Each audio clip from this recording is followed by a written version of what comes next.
Good evening. Welcome to WSBI, your resource for success podcast program, where you get to meet inspiring women-owned businesses from across the country. And now, for your host, Kimberly McElmore. Hello, and welcome to another night of sharing. We have an exciting show this evening. With us, we have Joan Thaxter-Randall, author, speaker, personal development coach, and founder, CEO, and owner of Joan T, Randall Enterprises, LLC. Welcome, Joan. Thank you. It's so exciting to be here. I am so excited too. We met several months ago, and now I finally have you on my platform, so I'm thrilled. Just Me thrilled. Too. I love it. I'm excited. It's a great thing. It is. And, like we talked a few minutes earlier, that there's a lot of things that have changed in the last 5 months. So I'm real excited for you to be able to share this information with my listeners. But before we go down that path, what I would like for you to do is just tell the listeners a little bit about yourself personally before we jump into all the business stuff.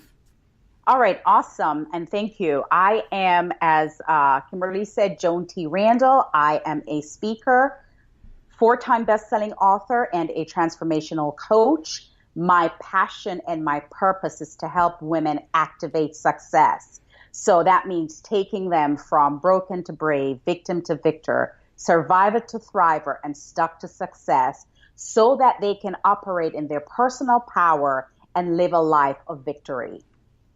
All right. That's awesome. So why don't you tell listeners actually where you are from, though? Because you have a beautiful accent, and I know that the listeners want to know where you come from originally. Absolutely. I am from the beautiful island of Jamaica. Yeah, man. I had to put that in there. Awesome. You see, it's all coming out even more. See, I got you started. All right. Well, it's beautiful accent. And kind of talk to me a little bit about your journey of how you came here to America. And we'll kind of talk a little bit about some of the things that you had dealt with through domestic violence. That's something that you and I, share deeply in, we're kindred hearts on. And so I want to talk a little bit about those pieces first, like I said, before we jump into all the other portions of business. So talk to me a little bit about your journey coming here to America. I remember just being so young and naive and just think that the United States of America was the land of milk and honey. It was the promised land. It was the land of everything. It was heaven. In my little mind, my little Jamaican mind, I just like, oh my God, that's where I want to be. That's where I'm going to have success. That's where the milk and honey flows. And I would do anything to get out of that country. I loved my country. I loved my home, but I felt as if it was choking me. My dreams and my visions were way bigger than 144 square mile of an island. Mm-hmm. And so the first opportunity I got, I met someone that was from the United States, and I just immediately assumed that this was my knight in shining armor, because I prayed to God that I needed to find someone who could get me to this country, and God sent me my knight in shining armor. So I met this guy. It was a really brief, romantic 2 weeks, and he came back to the States. We corresponded every single day, and 6 months later, I was coming to the United States to be his wife. So that's how I got here. I left my family and everybody to come and be with my husband. Wow. And that's a journey. That's a real small journey, but it's amazing how, and I think, you're not the only woman who's ever had that dream and to want to be able to find your true love. And then, like you said, wanting to come to America. And of course, you had a rude awakening once you got here, and I don't expect you to dive into your whole story, but tell the listeners a little bit about what happened once you did get married and you are here in the United States with your new husband. Yeah. So, they always say you see the signs, right? Mm-hmm. Before you get into a relationship that is abusive, you always see the signs. And there were not a lot of signs for me because, as I said, we spent 2 weeks together. And for the next 5 months, it was corresponding via phone calls and, and writing of letters. So I really never got a chance to know him per se. It was just this brief interaction for 2 weeks. And then all of the communication via email and phone. But when I got here, he changed immediately. And I don't know that he changed immediately. The real true person showed up. Mm-hmm. So the person that was always there, I just got to see him in his true form. And I remember the first week I came and moved in with him, I went to a pharmacy, and I can never forget this. And I think he was upset that I went to the pharmacy without getting permission from him. And that was the first time he put his hands on me, and he just slapped me right in my face. Wow. And I was stunned. I am like, why did you do that? And he said, well, you need to tell me where you're going because people will kidnap you. And so okay. he held this fear about, crime and, bad people would always want to do something to me. And so he held that over my head as the reason for him being concerned.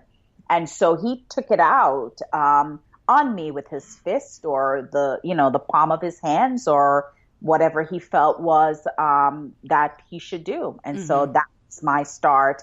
That was my introduction to domestic violence. And I didn't know what it was called. Right. All I know was that he hit me. And I never saw this growing up. So it was very foreign to me. The place was foreign and the situation was foreign as well. Right. And not having any family around to talk to, because it wasn't like you could just reach out and touch them because they were so far away, and the sad part about, like you were saying, is that, you thought you seen signs, but you don't really know a person until you're actually living with them. And I think that's for anybody. We can always talk to the person we think we care about, and everybody, as we all know, has a representative. Everybody does it because we want everybody to see the best of us. And then all of a sudden you start to see the breakdown of who that real person is. And it's really a shame that this individual felt that he, had to be in such control and make your life miserable, coming to the United States for the first time and putting that fear on you. But we all know that you overcame an awful lot. So just touch a little bit on how you overcame, and then we're going to start talking to the journey of you becoming this 4-time best-selling author and all these other wonderful things you got going on in your world. Thank you. So, it was a very difficult time for me because for 6.5 years, I experienced physical violence, verbal violence. I mean, it's all abuse, violence, abuse. It's really interchangeable. Spiritual abuse in the fact that he didn't believe in Jesus Christ. So we couldn't really call his name. And financial abuse because he really didn't give me money, and whatever little money I had to use it to spend on, whether it's the phone bill or the electric bill or whatever, the gas bill. And so there were periods in our life where the telephone was disconnected from the home because I couldn't afford to pay it, and he refused to. So I lived in a state of insecurity, in a state of void, in a state of just not knowing who Joan was anymore. I lost my sense of self. I lost my self-esteem, and I lost who I was. This vibrant, energetic young woman from Jamaica came to the United States and was now a coward, living a life in darkness, or as I felt at the time in my mind's eye. And so, almost took the life of myself and my children, but thank God that didn't happen. And so I ended up running away with our clothes, the 3 of our clothes. I have 2 daughters. And so we ran away with our clothes in 10 black trash bags. And that's how we escaped. I literally ran for my life. Wow. But at least, you said enough was enough. And that's why you're here today, to tell your story and share the journey that you've been on with other women, to let them understand and know, as you described yourself a few minutes ago as being a coward, you are no longer that coward.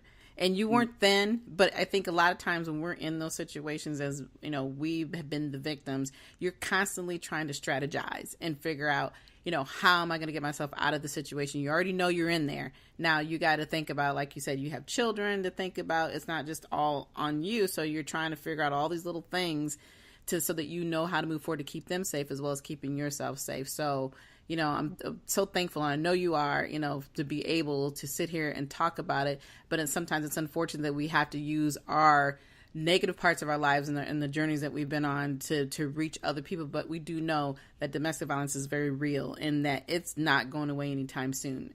We all understand about the Me Too movement and so forth, but the Me Too movement, even though it's new for some, this stuff has been around forever. And like you said, and the sad part about it is it's taken many years for people to even really truly want to identify it.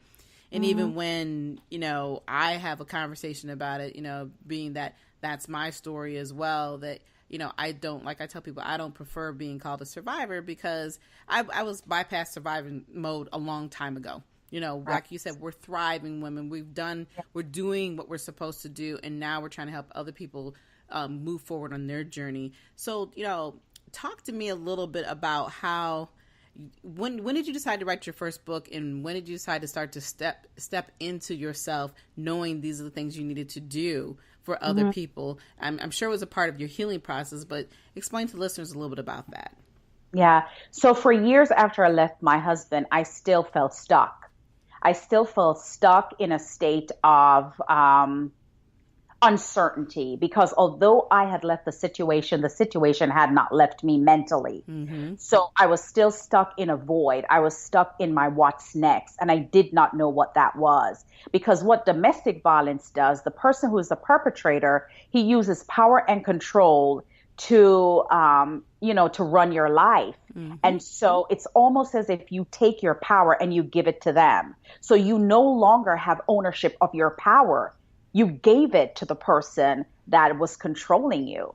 And it's not easy to take your power back. First of all, when you leave the situation, you don't know where to start in taking control of your power or how to get it back. You know what I mean? So I had to learn a very difficult lesson and understand that I was going to stay stuck in that domestic, but I was staying stuck in a victim mode because I did not know how to take my power back from him. And there was a situation where I was going to go back to him because when I went to this other state, when I ran away, I went to this other state. 6 months later, I was homeless. And so I thought about the worst of two evils. Should I be on the street with my daughter, homeless, or should I go back to a home that I know I have a roof over my head with an abuser? And my daughter, my oldest daughter, said, Mom, you are not going back. We're not going back to this. We're going to figure this out. So it's so amazing how your children are so much stronger and more resilient in this situation than you are, Right. And yeah. You're right, guys. I just want to say, I think as, because we're going through that, we all think that we're protecting our family or our children by not getting them involved, but they're already involved. So, and them, being much smarter than we sometimes give them credit for. Your daughter absolutely said the right thing. So, I'm sorry. I'm sorry. Go ahead. And so I got to a crossroad in my life where I knew I needed to make a decision because I had two little girls looking up to me for, Mommy, what's next? How do we move past this? What are we going to do next, Mommy? You can't cry every day, because what is the lesson I'm teaching these two young ladies, right? So I got to a point in my life where I had to make a decision. I got to a crossroad. I have two choices. Choice number one is I can wallow in self-pity. I can continue to point the finger at him. I could say, oh, woe is me. I could talk about everything that went wrong in my life. Or I could pull myself up from my bootstrap and choose option number two, which is to figure out how I get past where I am and how I started to, heal myself from what I went through, right? How do I love myself again? How do I transform self-sabotage and self-victimization to self-love, self-care? You know what I mean? Self-control. Right. And so that's the decision I found myself up against. And I realized one thing. I needed to identify with my pain. I needed to stare myself in the mirror and acknowledge the pain I was in. I need to also acknowledge, what did I do to find myself in my situation? How did Joan get into a domestic violence situation? Well, I knew what I did. I saw signs, but I didn't care. I just figured that I could fix it. I could make it better. There It you would not go. make sense. Yep. Right? Yep. So until I was able to identify my role in being in that situation, and I could look at myself and say, I forgive you, Joan.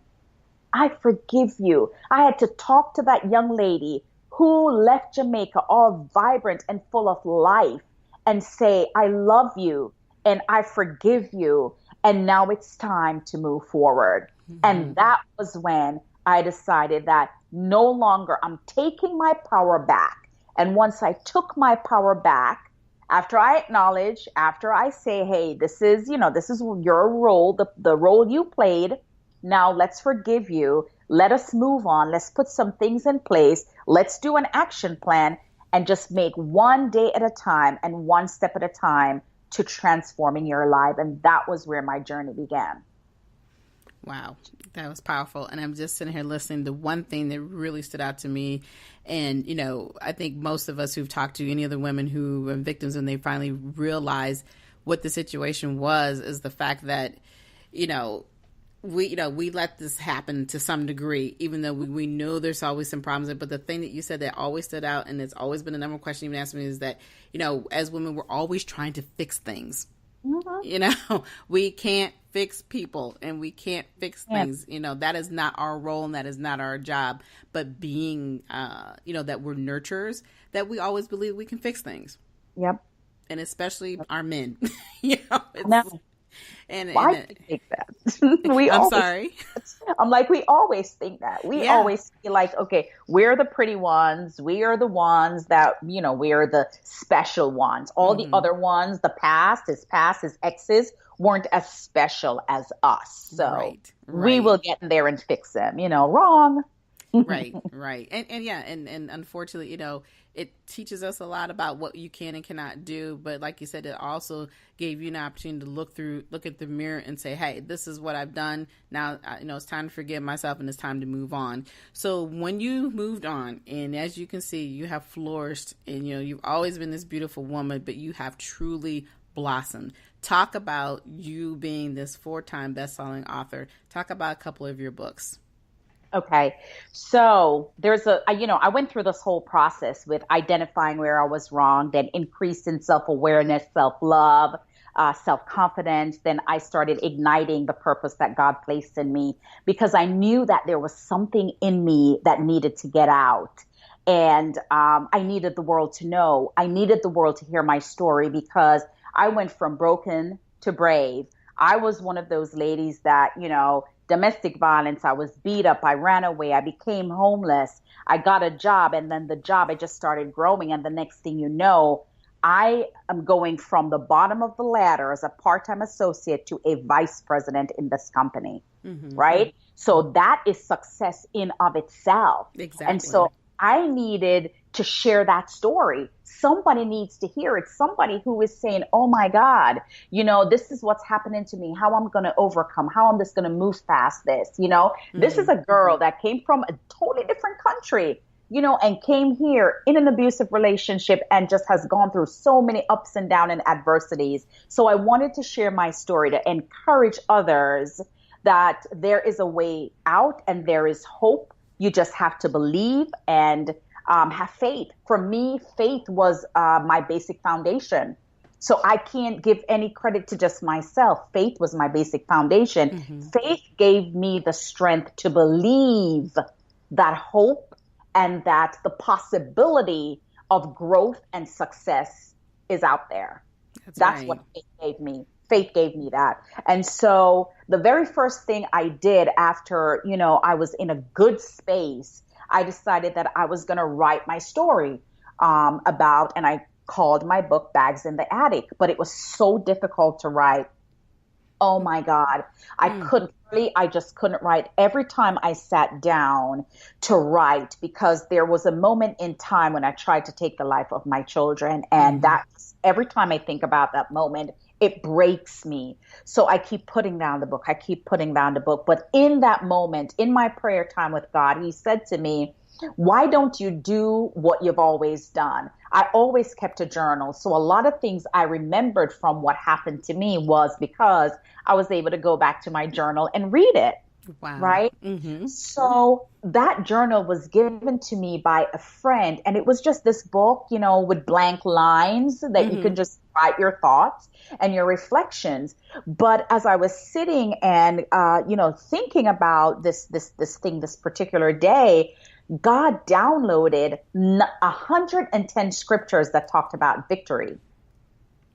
And I jumped out of my bed and I'm like, oh my God, this is powerful. I'm going to just write down all these scriptures. So I started writing all the scriptures, right? And reading them. And I noticed they were comforting scriptures for me. And it talked about hope. It talked about victory. It talked about peace and all of that. And I said to myself, I need to put this in a book, because if that lady who had given me this journal, if that journal had a devotional included, I would have been able to have peace through my storm, Mm-hmm. right? Because it would allow me to read a scripture, it would allow me to say a prayer, and then I would be able to write. So the thought came to me, maybe I just need to put a devotional and a journal together and call it a devotional journal. And Mm-hmm. I'm like, that is such a silly idea. Nobody's going to buy that, but I did it anyway. And so I cut down the 110 scriptures to 90, because 90 is powerful to me. 90 is a quarter. Mm-hmm. 90 is a probationary period. When you do your 90 days of a brand new job, you have the basic fundamental skill set to move on into the job, right? That's correct. Mm-hmm. And most people with a business always want to see how their business perform by quarter. So I'm like, okay, so I'm going to change this and I'm going to call it 90 days to a victorious you. And I'm just going to add the scriptures and then add the journals. So as you read and you say your prayer, you have a page to the right where you can write your thoughts and reflections. Mm-hmm. And so that book was born. Kimberly, Wow. sent that book to the publisher. And the book, I wanted the book to be to come out on my daughter's birthday, my youngest daughter's birthday, which was February 13th. Mm-hmm. The day the book was launched, within 2.5 hours, I became a #1 bestseller in 3 categories on Amazon. Wow. And I just bawled like a baby, because I'm like, nobody is going to buy this. Nobody's going to download it. It's the silliest idea in the world. Who is going to want to write a devotion and have some lines on the next page to write? But I will tell you this, my entire company is built on that one risk that I took on faith. Mm-hmm. That my coaching program is on, my entire company, Victorious You, is based on that book, which just goes to show when you step out on faith, God rewards your faithfulness 100-fold. And that's what happened. Mm-hmm. Absolutely. Wow. That's amazing. I love that, how the story is transitioning. So just one book is put you in the process of going into the next step, and that's some of the things I want you to talk about. I mean, you've got all of these other pieces with you from, like you said, you're talking about your training, your workshops, you're doing seminars, you have all these new strategies and programs for women. So what is a little bit on one of your programs for women, what is it that you actually work with them on?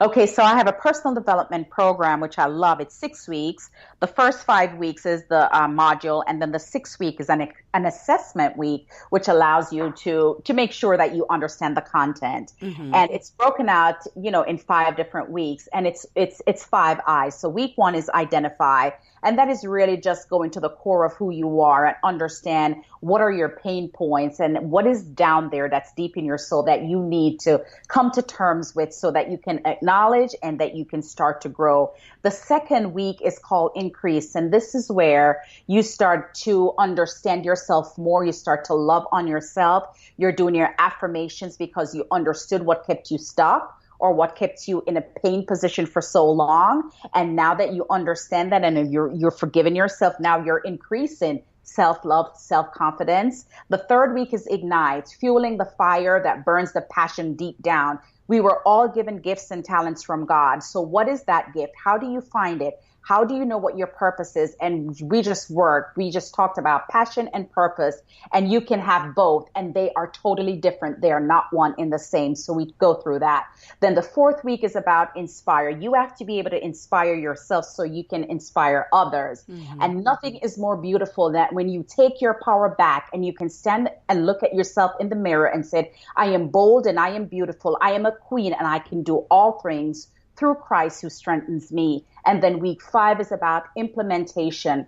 Now that you know what your passion, your purpose is, how do you create that into a product or a service that you can share with the world? Because what God gives to us, it's not for us, it's for someone else and to help someone else. That's so right. That is really my program. Yeah. In 2 seconds. Yeah. But I mean, it's great. I love the process. And I like the way you broken down the 6 weeks, because in reality, that is the same process that you went through, that I went through. We all go through, yes. Once we, realize, once we got through the pain and we know that we want to share and give that information, but making sure that everybody has the right context of it and understanding how valuable it is to realize how important you are. So taking those steps in that journey, that's exactly how it works. It is exactly how it works. So you have also, I did notice and realize that you have your own radio show. Talk to me about your radio show. Well, it's called Survive to Thrive, and I have not been doing a lot with that these last few months, but I loved it. It was called Survive to Thrive, and all it was a show to just talk about women who have gone through difficulties and adversities. Mm-hmm. Domestic violence is my platform, but it's not the only thing that I discuss.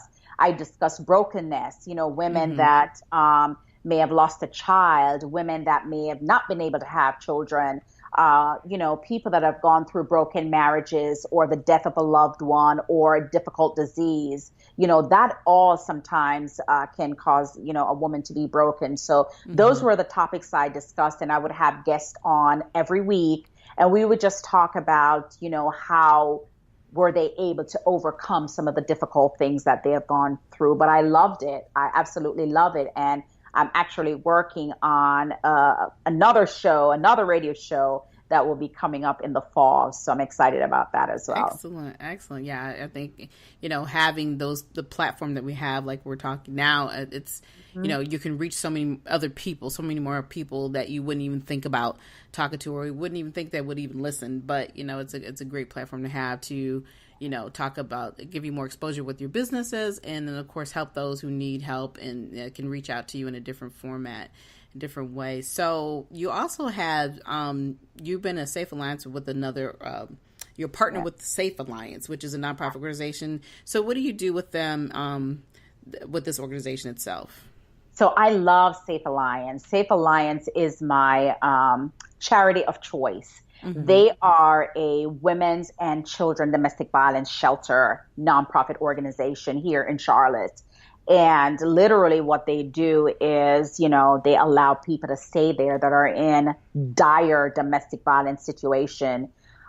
It started with like a 17-bed shelter. And when I was in my corporate job, we were able to donate a substantial amount of money every single year to this, to Safe Alliance. Mm-hmm. And they were able to rebuild their shelter. So they went from a 17-bed shelter to a 67-bed shelter. So they got the opportunity to be able to house more women and children, up to like 105 people. Mm-hmm. Women and children can be in the shelter at any time. So it just allowed them to be able to service more people that needed help. I also do a program once a quarter called Thrivers Talk and Tea, and it's a domestic violence brunch and workshop. And what I do is have someone from Safe Alliance and the community support services here in Charlotte that deals with domestic violence to come in and train. So when you come to those Thrivers Talk and Tea brunch workshop, you're not only having brunch and talking about, how we can provide grassroots support in the communities to bring awareness, education, and resources in the local communities so that they recognize domestic violence for what it is and can do if they see it happening. So I'm not the only one that's speaking. I have the expert that are coming, that are, the expert in the city, that their job, their sole responsibility is to create opportunities and workshops and training and things that they can do within the community to bring awareness and, eradicate this epidemic. Absolutely, because like I always talk to people, and my biggest conversation is that domestic violence doesn't happen just in October, and I know that's the big month for awareness. But this is something that has to be talked about every single day. And like you said, we can continue to advocate, but there are other people who have those same responsibilities that need to advocate and talk about it consistently and explain to people, this is what you can do. This is how you can reach us, because it's amazing, how many women I've talked to that don't have a clue of, well, how do you get connected, or where did you go, and what are you doing now? So it's just it's sad to say that that we have to even have these type of systems available and have these organizations available, but it's very important that each one of these organizations that we're connected to, that they're definitely doing their part. And so you're you having a tea brunch and workshop like that, I think that's a really awesome idea. And I forced their hands, like, I bet you did. I bet you did, because I know it wasn't, because I know, trying to knock on these people's door, it's like knocking down the brick wall. I'm like, okay, really, people? So well, I hear you. Yeah, but sometimes it's all about in your delivery and your passion. And when I connected with Alex and I said, listen, I need your help, because, we have all these little groups doing all these different things all over the place. We need to just come together. And if you can be a part of my training, it makes people understand that it's not just about Joan. Joan wants you to get the tools and the education and the knowledge. And so I love him. He comes on a Saturday and he does the training, and it's amazing. So to have that partnership with the city is amazing. Yeah, and it's important, because like you said, it's not just about us, but at the same token, for those who, sometimes we have people who are running these organizations that don't really understand it. They understand the program, but they've never actually been in a domestic violence situation. So, and that's where having that tie and those connections are very important, because you have the face, but then now you have the program, and when you're connected together, it really makes a difference for these ladies, and even for women and children, for them to have that more of a comfort zone. Because sometimes people in these organizations just think of it just as it is. It's just a program. We're here to help, but they really don't truly understand the journey that these women are going through every day. So absolutely an excellent idea, and I'm glad you continue to bend that arm and make them work with you. Because I know I'm like going through that right now. I'm like, what is up wrong with these people? It's like, you got to constantly keep knocking down that wall, but we'll get there. So just a couple more questions before we close out. Sure. If you had one piece of advice to give to any lady who would like to start their own business, what would you give them? So there's three things that you have to have when you're thinking about entrepreneurship, or even if you have a 9-to-5 and you want to do something on the side. There's three most important things. Number one is knowledge. You have to be the resident expert of whatever is the product or the service that you're going to provide. And if you feel as if you don't know it well, take some classes, get involved in communities that people are doing the same thing, and you become the resident expert. So that's number one. Number two is access. There is nothing like access. So network to be able to increase your net worth. So find the right community, find the right networking event, make sure you're getting into places like conferences that is dealing with the subject matter that you want to be involved in, and just being in the room. There is nothing like being in the room and having the access to be able to move forward. And then third and not least, community. Surround yourself with the people that you want to, help you get to where you're going. So if it's a mastermind group that you need to be involved in, that you can grow and you can, have resources, then be that. If it's an accountability group that you need to be in, so people can hold you accountable for the things that you need to accomplish, then that's great. Or surround yourself with, churches and community, college community, whatever it is that you want to do. Make sure that you are in that community so people know you. The thing about a business is you need credibility and visibility. Mm-hmm. And so you have to be able to build your credibility with who you know. That's where access and community comes in. And visibility is just having the knowledge to be able to go out there and share your story and share the why. People do not buy the what. When you are in business, you are selling your why, not your what. Once people connect to your why, they will buy the what. Trust me. Mm-hmm. You're right about that. Absolutely. So on that note, can you tell the listeners how they can get a hold of you? Absolutely. I am Joan Thaxter-Randall on Facebook and Joan T. Randall everywhere. Instagram, LinkedIn, my business page, and Twitter, Joan T. Randall. But on my personal page, it's Joan Thaxter-Randall. Or Google me. I'm very Googleable. If you just go in and put Joan T. Randall, everything is going to pop up in Google and you can find me. My website is www.joantrandall.com. You can connect with me. I also help people write books, and I help coach people to get to their next level of success. Right. Okay. Well, that is awesome. It has been a great opportunity, and I thank you for allowing me out of your busy schedule to have this opportunity to interview you. So I want to thank you for coming on tonight. And absolutely. And of course, sharing your story. And for everyone else, remember, we are now on iHeartRadio. On top of that, we're, of course, still on Spreaker. And, of course, you can find us everywhere else between Facebook link on the WSBI website. Also, this airs. So, like I said, we're here every Thursday evening. Again, like I said, thank you for coming on the show. For everyone else, enjoy the rest of your evening. Good night. Good night. Good night, everyone. We will be back next Thursday evening at 7 p.m. Follow us on Spreaker, www.spreaker.com/user/WSBI. View our new WSBI website anytime at www.wsbillc.com and on Facebook, Twitter, YouTube, LinkedIn, and Instagram.